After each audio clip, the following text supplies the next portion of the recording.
À cause de l'attachement, nous avons la croyance fausse qu'une personne, une situation, un objet, a la capacité de nous rendre parfaitement heureux et nous souhaitons à tout prix nous en rapprocher et le posséder.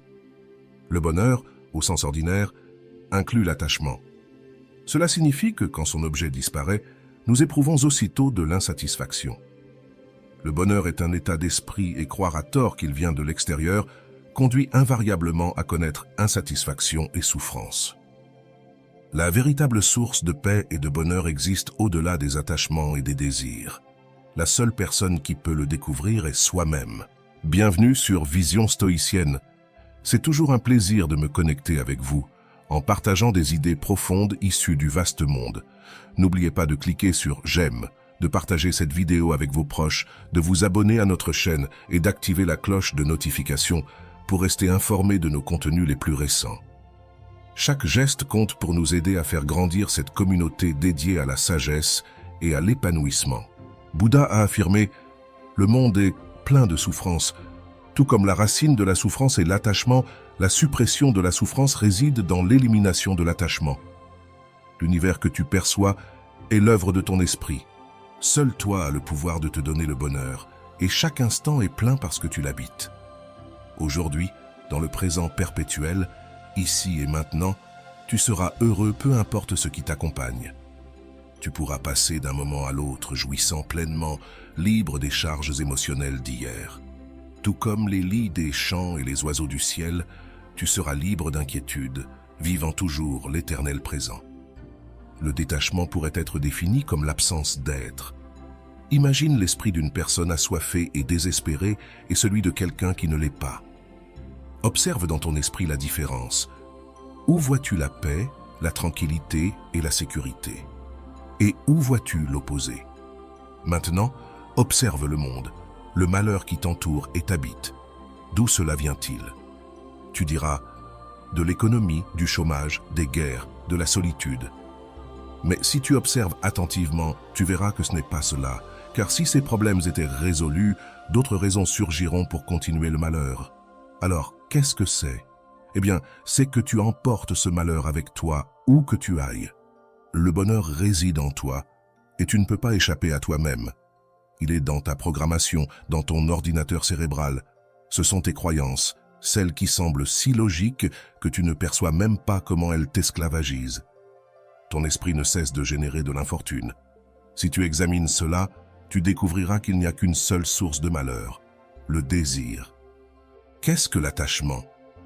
L'attachement est un état émotionnel de lien compulsif à un objet ou une personne, né de la croyance que sans cela, il n'est pas possible d'être heureux. Ton esprit dit, tu ne peux pas être heureux si tu n'as pas ceci ou cela, ou si telle personne n'est pas avec toi. Tu ne peux pas être heureux si tu n'as pas son amour. Tu ne peux pas être heureux sans un emploi sûr. Tu ne peux pas être heureux si tu ne sécurises pas ton avenir. Tu ne peux pas être heureux si tu es seul. Tu ne peux pas être heureux si tu n'as pas un joli corps. Tu ne peux pas être heureux si les autres n'agissent pas de telle manière.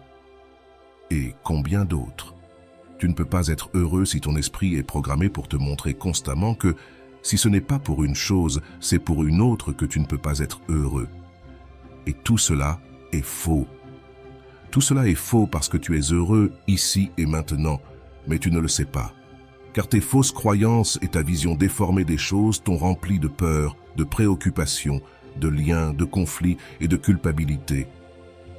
Si tu pouvais voir à travers ce voile, tu découvrirais que tu es heureux et que tu ne le sais pas.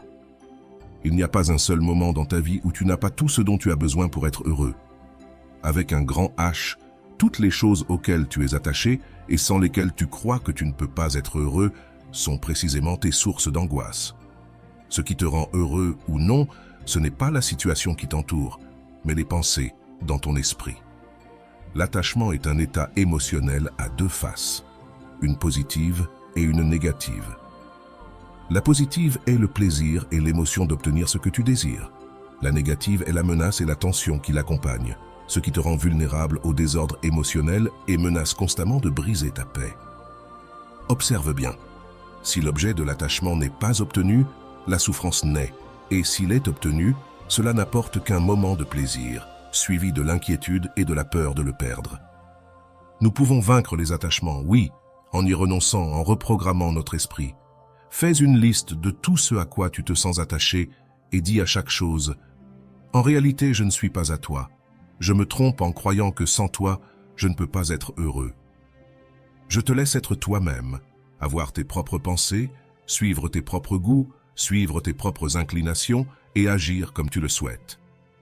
Je te libère avec amour et je me libère avec amour. Ainsi, tu seras prêt à aimer cette personne. Pourquoi ? Parce qu'aimer n'est pas posséder ce que tu désires. Tu désires le posséder. Quand tu désires quelqu'un pour toi seul, tu lui mets une chaîne autour du cou et tu t'enchaînes à toi-même. L'amour ne peut fleurir que dans la liberté. Choisis entre l'attachement et le bonheur. Ce dont nous avons besoin, ce n'est pas de renoncer, mais de comprendre, de prendre conscience. Si tes attachements t'ont causé de la souffrance, cela est une grande aide pour comprendre. Et si jamais tu as ressenti ce sentiment de liberté, il te sera utile de t'en souvenir. Débarrasse-toi de cette idée de « tu me rends si heureux » et de « cela me rend heureux ». Tu es le seul à pouvoir te rendre heureux, et tous les moments présents le sont, parce que tu es dedans aujourd'hui. L'éternel présent, le ici et maintenant. Tu seras heureux peu importe qui t'accompagne aujourd'hui, et tu pourras te déplacer d'un moment à l'autre dans la vie en profitant pleinement, sans traîner des fardeaux émotionnels du passé. Comme les lys des champs et les oiseaux du ciel, tu seras libre de soucis en vivant toujours l'éternel présent. D'où vient ton attachement ? Il est issu d'un mensonge venu de ta culture, de ta société ou de toi-même, c'est-à-dire de ta programmation. Observe simplement. Des milliers de personnes vivent sans cela que tu supposes nécessaire à ton bonheur. Et si tu regardes ton passé, tu trouveras quelque chose que tu as cru à un moment insubstituable et que le temps t'a prouvé que ce n'était pas le cas. Aujourd'hui, tu ne t'en souviens même plus. Quelle insignifiance c'était. Le changement se produit lorsque la connaissance est unie à la compréhension. Observe que ce sont les colonnes de l'autel de la sagesse. La clé est de désactiver la programmation sans relâcher les liens. Mais qu'est-ce que ta programmation ? C'est ce que tu as à l'intérieur de ton ordinateur cérébral formé par les données reçues. Ta culture, tes idées, tes croyances, tes peurs, tes attachements, tes habitudes. Voici les noms des murs de ta prison. Voici les noms de l'enchevêtrement qui filtre toute l'information qui te parvient. Analyse-les un par un, car le chemin n'est ni de renoncer ni d'utiliser la volonté. Ne lutte pas contre le mal. Le chemin est la vision, augmenter le bien, peu importe ce que c'est. Il existe d'autres cultures différentes. Il y a d'autres personnes qui vivent parfaitement sans cela. Par conséquent, ce n'est pas la seule, ce n'est pas ta culture. Ce n'est pas elle qui détient la vérité. Tes idées ne le sont pas non plus. Quand tu rencontres quelqu'un, tu le catalogues. Pour toi, il est sympathique ou désagréable, triste ou idiot. C'est ce que tu continueras à voir en cette personne, car c'est l'idée que tu as d'elle. Tu vois les gens non pas comme ils sont, mais selon l'idée que tu en as. Cependant, d'autres personnes peuvent avoir une idée différente de celle que tu as. Par conséquent, ce n'est pas non plus la seule ni infaillible. Cela ne s'applique pas seulement aux personnes, mais cela implique toutes tes idées. De plus, tu agis comme un fanatique, fermé à tout ce qui pourrait remettre en question tes croyances. Le fanatisme des autres t'effraie. C'est ce que nos fausses croyances nous poussent à devenir. Observe les conséquences des fanatismes extrêmes. Ils reposent sur des croyances si ancrées qu'elles ne permettent pas l'entrée d'autres opinions. Et tes peurs, oui, qui vont te tuer. Tu ne pourrais pas cesser d'y penser. C'est ce que font tes peurs. Elles fixent ton esprit uniquement sur elles. Et si ton esprit est fixé sur elles, tu ne vis pas ta vie. Tu ne peux pas être heureux.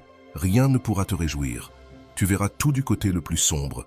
Ce n'est pas seulement la pire des entraves, mais c'est la porte par laquelle entre tout ce qui est négatif. L'énergie suit la pensée. Si ta pensée est constamment négative, comment pourrait-elle manifester dans votre vie les belles choses? Si votre esprit se débat dans un labyrinthe de terreur, c'est cela que, malheureusement, vous attirez pour vous.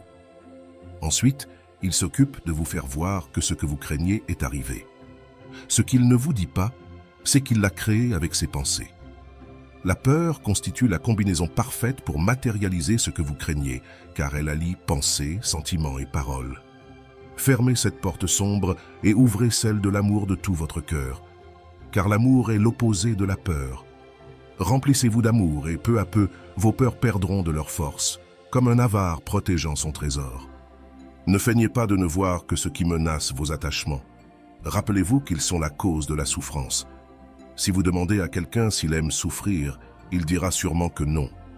Et si nous savons déjà quelle est la cause de la souffrance, essayons de ne pas donner de pouvoir à quoi que ce soit d'extérieur à nous. Vous avez des habitudes et des façons d'agir qui, à force d'être pratiquées, sont devenues habituelles et logiques pour vous. C'est votre part robot qui sert à réaliser des actes mécaniques et à juger la vie. Comme vous le voyez, le monde avec lequel vous interagissez et que vous aimez est un monde créé par votre propre esprit et a très peu à voir avec le monde réel. Pourquoi ne pas créer avec votre propre esprit un monde de lumière? La clé est de comprendre et de prendre conscience. Alors tout ce qui vous a servi se désagrégera, perdra de son pouvoir sur vous, et votre propre créativité remplacera le robot mécanique, rigide et sans vie que vous étiez. Vous n'admirez plus une fleur parce que vous savez qu'elle est belle, mais vous pourrez pénétrer l'essence de toutes les fleurs. Vous ne verrez pas la mer comme un pêcheur de manière mécanique, mais comme la beauté et la grandeur qu'elle vous offre à la vue. Ce n'est qu'à la mesure où vous pourrez voir quelqu'un tel qu'il est vraiment ici et maintenant, et non tel qu'il est dans votre mémoire, votre désir et votre imagination. Ce n'est qu'ainsi que vous pourrez réellement aimer cette personne. Anony de Mello illustre parfaitement cela lorsqu'il nous raconte qu'une touriste occidentale admire le collier d'une native. Elle lui demande de quoi il est fait. La native répond « Ce sont des dents de caïman ». La dame lui dit que pour eux, cela a la même valeur que des perles. « Pas du tout », répondit la native. « Une huître peut être ouverte par n'importe qui. Comme vous pouvez l'observer, les différentes cultures et emplacements rendent les valeurs différentes, de sorte qu'aucune valeur, dépendant de l'extérieur, n'est réelle et absolue.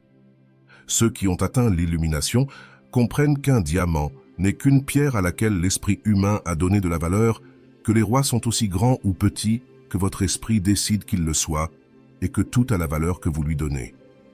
Redécouvrir vous-même, c'est simplement redécouvrir la vie dans sa plénitude, que vous pouvez atteindre si vous vous engagez à éliminer les barreaux que vous vous êtes imposés. La nouvelle ère nécessite de nouveaux êtres humains, et le nouvel être humain surgit de la rencontre avec soi-même.